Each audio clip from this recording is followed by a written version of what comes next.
हाय बच्चों, welcome to my channel learn math with Sunil Kumar. आइए देखते हैं एरिया ऑफ ट्रायंगल से रिगार्डिंग बहुत सारे मैं प्रॉब्लम करा रहा हूँ। इसके पिछले वीडियो में भी मैंने क्वेश्चन कराया है, ठीक है। तो कुछ क्वेश्चन इसमें भी कराते हैं, काफी महत्वपूर्ण क्वेश्चन है। वीडियो पूरा देखेंगे तो ये हेल्पफुल होगा, ठीक है।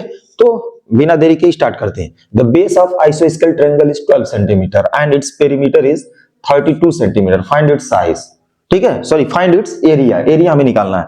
तो कैसा ट्रायंगल है भाई? आइसोस्केल। पहले समझ लीजिए, a triangle in which two sides are equal is called isosceles triangle। मान लेते हैं एक ट्रायंगल है ए बी सी, तो ये बराबर हो गया, ठीक है। तो जब भी आइसोस्केल में ये दो साइड बराबर है, इक्वल है, तो ये जो होगा, जो नॉन इक्वल साइड होगा, ये बेस कहलाता है। क्या कहलाता है? बेस कहलाता है। ये ध्यान रखना है। ये नीचे वाला बेस होगा, ये आपका जो इक्वल साइड होगा। क्लियर है?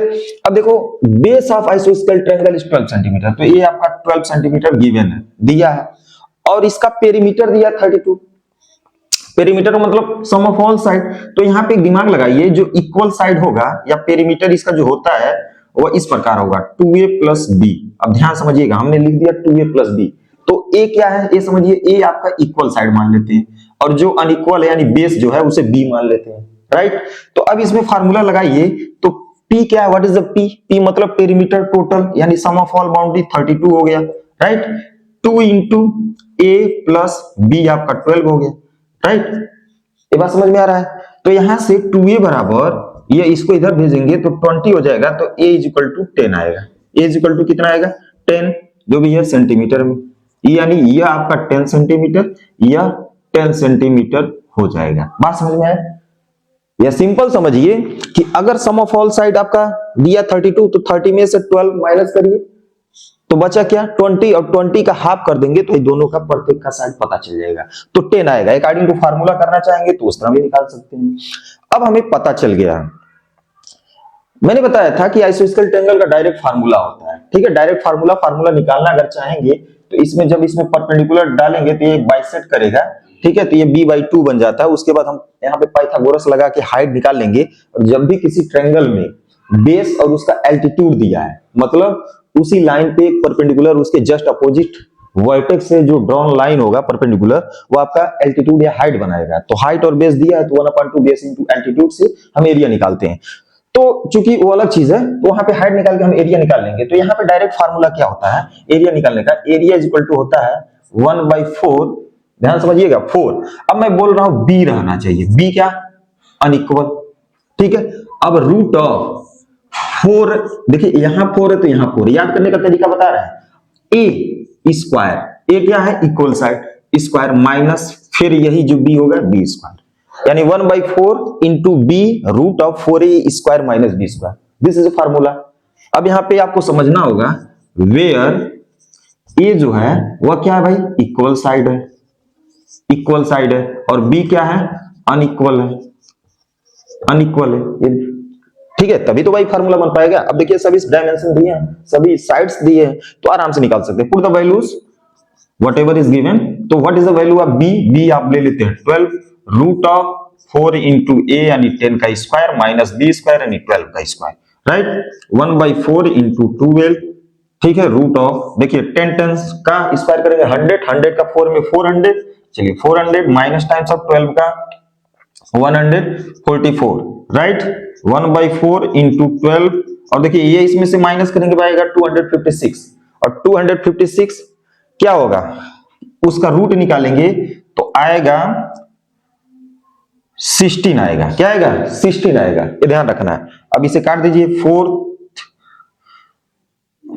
4 जा 60 और 12 4 जा 48, 12 चौको 48, इतना सेंटीमीटर स्क्वायर, यही एरिया होगा, ठीक है। एरिया क्या होगा इसका? जो इसका जो एरिया होगा, ये जो अमाउंट ऑफ सरफेस, ठीक है, इनक्लोज्ड बाय दिस ट्रायंगल, ये जो होगा इसका जो अमाउंट ऑफ जो होगा, जो अमाउंट ऑफ प्लेनर रीजन होगा, that will be 48 centimetre square. Okay, is it clear? बात समझ में आ रही है? ओके, नेक्स्ट क्वेश्चन लेते हैं।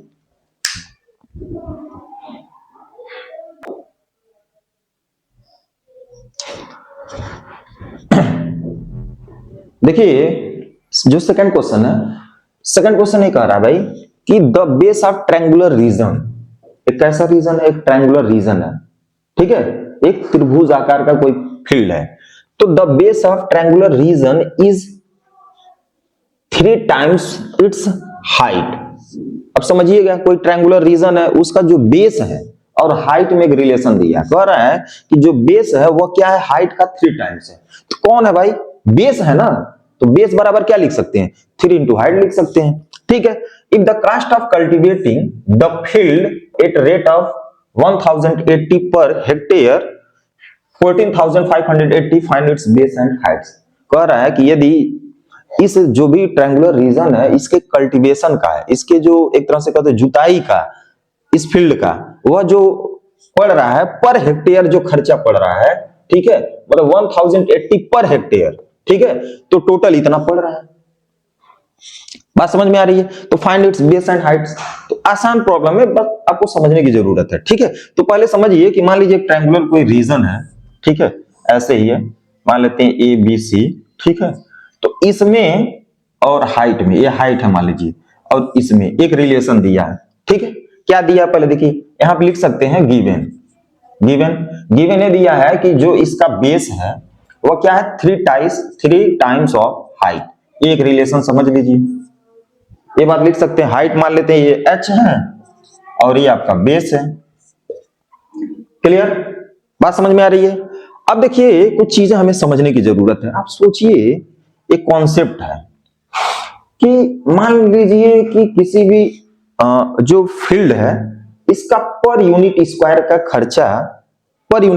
का खर्चा हमें पता है, ठीक है, और इसका एरिया पता है। तो पर यूनिट एक्सपेंशन कोई भी चीज हो सकता है भाई। खर्चा का मतलब क्या हो गया, मान लीजिए कोई अगर सरफेस की बात हो गई तो टाइलिंग हो गया, खुदाई हो गया, ठीक है, और भी कुछ वर्क हो गया, पेंटिंग का हो गया, ठीक है। तो जो भी होगा, तो पर यूनिट अगर खर्चा दिया है, पर यूनिट स्क्वायर का मतलब समझिए ऐसे 1 by 1 का, ऐसे अमाउंट ऑफ सरफेस 1 by 1, ये बोलेंगे पर यूनिट स्क्वायर। मान लीजिए यूनिट आपका मीटर में तो 1 मीटर स्क्वायर हो सकता है, सेंटीमीटर 1 सेंटीमीटर स्क्वायर है, ठीक है, हेक्टेयर में तो 1 हेक्टेयर स्क्वायर हो जाएगा। तो इतने बाय इतने का हमें खर्चा दिया है, एक्सपेंशन दिया है, तो जितना एरिया होगा मल्टीप्लाई कर देंगे तो टोटल कास्ट निकलेगा, ये ध्यान रखना, ठीक है। अब इसी प्रकार मतलब सिंपल समझिएगा, टोटल जो कास्ट होगा वह आपका जो रेट होगा, यानी पर यूनिट जो होता है वही रेट कहलाता है, रेट इनटू एरिया। अब अगर आपको एरिया निकालना है तो क्या होगा, टोटल कास्ट को रेट से डिवाइड करना पड़ेगा, ठीक है, एरिया को रेट से डिवाइड करना पड़ेगा, ये ध्यान रखना है। ये फार्मूला है, इसी फार्मूले पे हम काम करेंगे। तो पहले आप समझिए हमें क्या दिया भाई, क्वेश्चन में पर यूनिट कास्ट दिया है और टोटल कास्ट दिया है, तो एरिया निकालिए।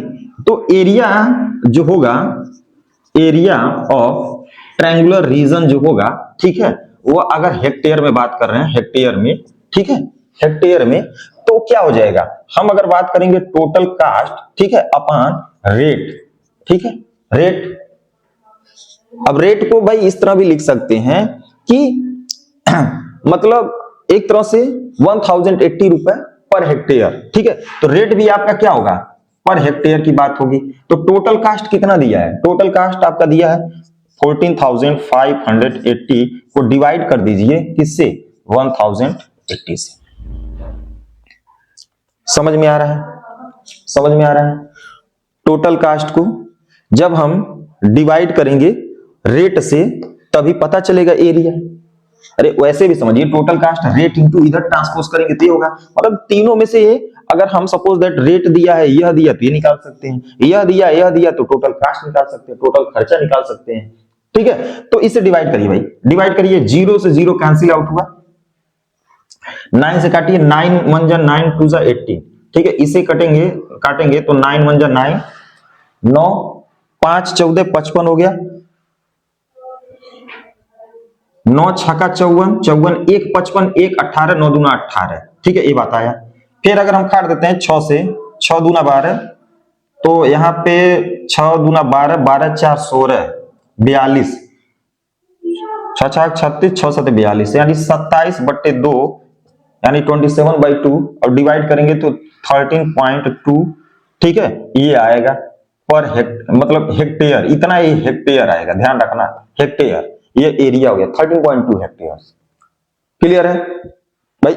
13 दूना 26 और 1 का आधा करेंगे तो सॉरी 0.5 कर दीजिए 0.5, 1 को डिवाइड करेंगे तो 0.5।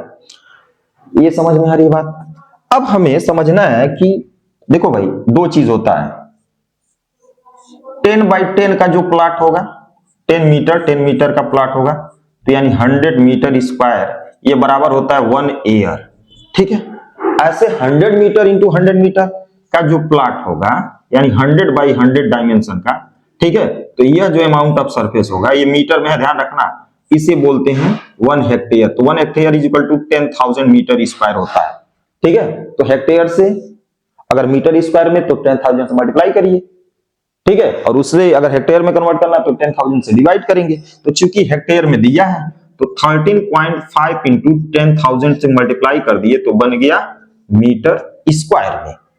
ठीक है, मीटर स्क्वायर में हो गया, ये ध्यान रखना है। अब आप देखिए जब मल्टीप्लाई करेंगे तो इसमें कितने नंबर ऑफ जीरोस है, 1 2 3 4, तो आपका जो डेसिमल होगा शिफ्ट होगा राइट साइड में 4 डिजिट। तो देखो 1 3 5 एक डिजिट, 2 डिजिट, 3 डिजिट, 4 डिजिट यहां पे लगेगा तो कोई मतलब नहीं, होल नंबर में इतना आएगा, यह मीटर स्क्वायर या स्क्वायर मीटर, इसे इस तरह भी लिखा जा सकता है SQM। ठीक है, आइडिया लग गया? इसे क्या बोलोगे भाई? 1,35,000, 1,35,000। तो एरिया तो पता चल गया इसका, इस पूरे फील्ड का। अब हमें पता है कि अगर बेस और हाइट दिया है, ठीक है, या उसके टर्म्स में हम एरिया को लिख सकते हैं। तो देखो 1/2 base into height is equal to क्या हो सकता है, 135 लिख सकते हैं कि नहीं लिख सकते हैं? या चलिए एक स्टेप आगे बढ़ते हैं, एरिया लिख सकते हैं। दिस इंप्लाइज दैट 1, अब देखिए बेस है, चलिए बेस रहने दीजिए, हाइट जो कर लेते हैं, बेस्ट रहेगा, किसके टर्म्स में लिख दें? बेस जो है 3h के बराबर है, तो पहले हाइट निकाल लीजिए 3h, ये भी h कर लीजिए और इसको हम लिख सकते हैं 13530, ये बात आ जाएगा। पुट कर दिए भाई, इक्वेशन 1 मान लेते हैं, इसे इक्वेशन 1 मान लीजिए। ठीक है, फ्रॉम 1, ओके, फ्रॉम 1, ठीक है, put the values of base. ठीक है, बेस क्या है 3h के बराबर है तो 3h हो गया। अब यहां से देखिए 3 से काटते हैं, 3 से काटेंगे तो 3 4 जा 12 और 3 5 जा 15 और 3 0 बढ़ा दो भाई। ठीक है, ये 2 उधर जाएगा मल्टीप्लाई होगा तो h इज इक्वल टू 45 दूना 90, 45 दूना 90, ठीक है, और 3 0 बढ़ाएंगे। ठीक है, ये आएगा और ये h स्क्वायर होगा, h इंटू h स्क्वायर, तो h इज इक्वल टू इसका जब रूट लेंगे 90,000 का तो आएगा 300 मीटर। ठीक है, चूंकि ये सारे कैलकुलेशन मीटर स्क्वायर में है, ये एरिया मीटर स्क्वायर में, तो रूट होगा तो मीटर होगा। ठीक है, तो हाइट कितना आया, हाइट कितना है भाई 300 मीटर्स। तो सिमिलरली हम लिख सकते हैं b is equal to 3 times of height यानी 300 900 मीटर। तो फाइनली हमारा हाइट और बेस मिल गया इस ट्रायंगल का। आशा करें वीडियो समझ में आ रहा होगा, बहुत सारे कॉन्सेप्ट इसमें क्लियर हुए हैं। एक ध्यान रखना है कि हमेशा जो एरिया होता है वह टोटल कास्ट अपॉन रेट होगा। ठीक है, इसी प्रकार जो अगर पेरीमीटर या सरकमफ्रेंस के टर्म्स में दिया है यानी बाड़ की बात हो रही है, ठीक है, बाउंड्री की बात हो रही है, तो उस सिचुएशन में क्या होगा, ये जो रेट होगा ये केवल यूनिट में होगा, यूनिट स्क्वायर नहीं होगा। और यहाँ पे भी ये पेरीमीटर होगा तो इसका चूंकि लेंथ होगा, मेजरमेंट होगा, ठीक है, तो ये भी यूनिट में होगा, यूनिट स्क्वायर नहीं होगा। एरिया का जो यूनिट होता है हमेशा वह वर्ग यूनिट के रूप में होता है, स्क्वायर यूनिट के रूप में होता है। आइए इस क्वेश्चन को बनाते हैं। The legs of right triangle are in the ratio 3:4 and its area is 1014 centimetre square, find the length of its leg. तो यहाँ पे सिंपल समझना है, सेंटीमीटर स्क्वायर में है तो इसका जो भी डायमेंशन होगा, इसका जो साइड्स होगा वो क्या होगा, सेंटीमीटर में होगा। ठीक है, तो देखने से लग रहा है भाई कैसे क्वेश्चन बनाया, फार्मूला कहाँ है, लेग्स क्या होते हैं, बहुत सारे बच्चे कंफ्यूज करेंगे। ठीक है, इंग्लिश मीडियम में है तो थोड़ा बहुत आइडियाज होगा, तो ये आपको समझना होगा। तो पहले समझिए राइट ट्रायंगल हम बनाते हैं, ये राइट ट्रायंगल है ABC, चलिए राइट ट्रायंगल है। ठीक है, अब इसका एरिया निकालने के लिए मैंने डायरेक्ट फार्मूला बताया था कि 1/2 प्रोडक्ट ऑफ इट्स लेग। ठीक है, इसके लेग्स का प्रोडक्ट होता है, यही एरिया होता है, दिस इज अ फार्मूला। ठीक है, अगर मान लीजिए लेग सपोज दैट या मान लीजिए L1 और L2 है तो क्या हो जाएगा 1/2 product of L1 into L2 हो जाएगा। ठीक है, लेग्स का मतलब होता है वह साइड जो 90 जिस वर्टेक्स पे पड़ रहा है उससे अटैच्ड हो। वो कॉमन वर्टेक्स हो, ठीक है, ये ध्यान रखना है। तो देखिए 90 जहां पे एंगल फॉर्म हो रहा है, ठीक है, तो वर्टेक्स बी पे फॉर्म हो रहा है, बी से कौन, ये कॉमन साइड है, ये भी आपका उसी साइड हो रहा है, तो ये लेग्स कहलाते हैं, ध्यान रखना। और ये आपका हाइपोटेनस या लॉन्गेस्ट साइड बोलते हैं, ध्यान रखना है। तो क्या होता है, बहुत आसान है, 1/2 प्रोडक्ट ऑफ लेग, ये फार्मूला है। तो पहले समझना है कि यहाँ पे साइड नहीं दिया, साइड न देके इसका रेशियो दिया है। तो हमेशा साइड को मान लीजिए, जैसे मान लीजिए साइड ये L1 और L2 मान लेते हैं हम, चलिए L1 L2 मान दिए, इनका रेशियो दिया है 3:4। तो जब भी यहाँ पे L1 की वैल्यू आएगी या L2 की वैल्यू आएगी, वो एक ऐसा आर्बिट्री कांस्टेंट होगा जिससे मल्टीप्लाई करने पे, मतलब उसी का मल्टीपल होगा, ये 3 का मल्टीपल होगा, तो समथिंग होगा जिससे मल्टीप्लाई करने पे इन इसकी वैल्यूज आएगी। तो मान लेते हैं भाई 3 है तो x लगा के मान लेते हैं, x लगा के मान लिए, तो ये सेंटीमीटर सेंटीमीटर हो गया, ये मिल गया, साइड मिल गया, ठीक है। हमेशा मैं बार बार बताता हूँ, रेशियो कॉन्सेप्ट हमने बताया है, ठीक है। रेशियो क्या होता है, that is a simplest form में होता है। तो अब देखिए बहुत आसान है, एरिया दिया ही है, तो 1/2, ठीक है, L1 into L2 is equal to area इस ट्रायंगल का, ठीक है। फास्ट कर रहे हैं, तो 1/2 वट 3x into 4x is equal to area आपका दिया है 1000, ये बात 14, यूनिट हटा दिए, ठीक है। यहाँ पे कोई वो नहीं करना है, 2 से काट दो भाई 2, ठीक है, 2 2 4 और 2 3 6x square, x square is equal to 1014 upon पहले 6 कर लो आप, तो x square is equal to 6 से काटते हैं देखिए कट रहा है कि नहीं 6 से काटने के लिए क्या होना चाहिए, 2 से भी कटना चाहिए, 3 से भी कटना चाहिए, तो 4 1 5 1 6, 3 से कटेगा, और 2 है इवन से भी कटेगा, तो ये समझना, मतलब 6 से इसके फैक्टर से कटना चाहिए। तो 6 1 6, 4 10 41, 6 4 36, 36 5 31 54, 6 9 54, यानी 169। तो x equal to root of 169, ये जानना चाहिए भाई, ठीक है। अब ये क्या है, it is a perfect square number, तो ये क्या रूट से बाहर आ जाएगा, 13 का स्क्वायर होगा, कितना होगा 13 का स्क्वायर, ठीक है। 12 12 में 140 और 13 13 हम 169, तो x इज इक्वल टू आ गया 13। अब देखिए अभी x का हम कोई यूनिट नहीं लिख रहे हैं, ठीक है, x एक नंबर, एक फिगर है जिसे मल्टीप्लाई करने पे इसके लेंथ आएंगे।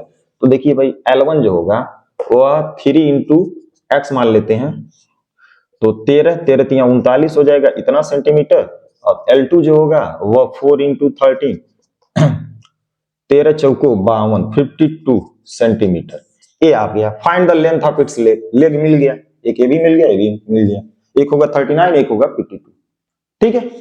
समझ में आ रही होगी बात। तो बहुत ही प्यारा क्वेश्चन है, ऐसे ही क्वेश्चन सीटेड यूपीटेड में पूछे जाते हैं, बहुत हार्ड लेवल के क्वेश्चन नहीं पूछे जाते। अगर बेसिक क्लियर है, कॉन्सेप्ट क्लियर है, स्क्वायर रूट निकालने आता है, फार्मूला आपको दिमाग में है, मैंने 6 तरह के बताए थे केसेस में ट्रायंगल का एरिया कैसे निकालते हैं। अगर नहीं देखे तो भाई मेरा पिछला जो वीडियोस है उसे देखिए, ताकि आपका कॉन्सेप्ट क्लियर हो और ये इजिली समझ में आ जाए, ठीक है। मिलते हैं नेक्स्ट वीडियो में, तब तक के लिए बाय बाय।